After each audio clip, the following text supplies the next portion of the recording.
Hello, everyone, and welcome to this week's Naked Truth. Trisha Hershberger here. Before we jump into this week's topic, I want to give a big shout out and thank you to our Naked Army vloggers from last week who made their own Naked Truths. That's Colin, Kavaja, Nicholas, Dominic, Jenny, Christopher Prescott, and Kristen, James, Kim, Lawrence, and Julia. If you want to check out their vlogs from last week's topic, you can do that by clicking the links in the description below. All right, on to this week's topic. So this week's topic I chose because it's kind of a return to why I created the Naked Truth series in the first place, and that was giving us an open and raw way to discuss some rather vulnerable topics. And I know as of late we've done some very heavy topics and we've done some very light topics, but I think it's been a little while since we did a real vulnerable, hard to talk about topic, and I think that this definitely qualifies as one of those. So this topic was suggested by Zio Alexo, who said, "Hey Trish, I want to see a Naked Truth on foot fetishism and the stigma/stereotypes surrounding it." So I'm going to broaden the topic to talk about fetishism and fetishes in general instead of just foot fetishism, but of course we'll touch on that topic too. So I think that this is a hard topic for people to talk about because whenever we feel like there's something that we desire or believe that's different from the masses, we fear backlash, and that's very normal because naturally the human psyche says, well, that's different than me, so it must be wrong, or I'm, going to be averse to it and, have that kind of reaction. And so it's very natural to feel that way, I feel like, on both parts. But the more that we can educate ourselves about people who are different than us, then the better the world shall be. So first, let's talk about the differences between fantasies and fetishes. So the description of a fetish, according to some people, this is a definition according to some people, is that it is placing or having desire or sexual arousal from something that's not traditionally considered a sexual thing or involved in the sex act.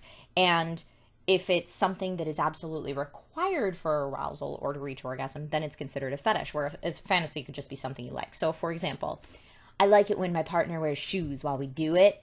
That's a fantasy. But if you're like, I can't get excited or I can't get off unless my partner wears shoes while we do it, that would be a fetish. So that's a very basic distinction between the two. And like I said earlier, I think that if it's a fetish that you have, it's some desire that you want, and you feel like most people are going to negatively look at you because that's different, then that's why there's a stigma there. So I think it's important to look at maybe what the most normal fetishes are or what the most common fetishes are, so that if this is something that you do desire, you don't feel alone. It's hard for people to talk about it, so people don't really know what's out there.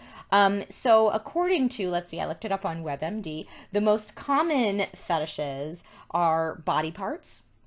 So butt, boobs, feet, hair, elbows, whatever you're into. And then following that, body features, so size of body, piercings, tattoos, that kind of thing.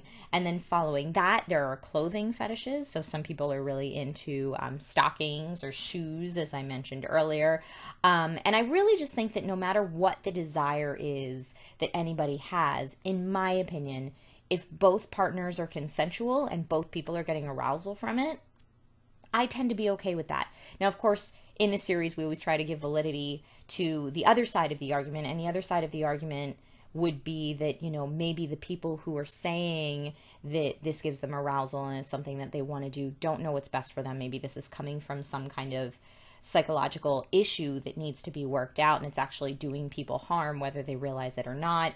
A good example of that is I know a lot of people had a problem when 50 Shades of Grey, both the movie and the book, came out, where they were saying, that girl was being emotionally manipulated and that was actually abuse. And even though she consented to it, it was out of her control. And that's a much greater argument. So the question that I have for everybody this week is not, whether you think that fetishes are completely wrong or you're okay with them. The question I have for everybody this week is a way that we can help each other in the real world.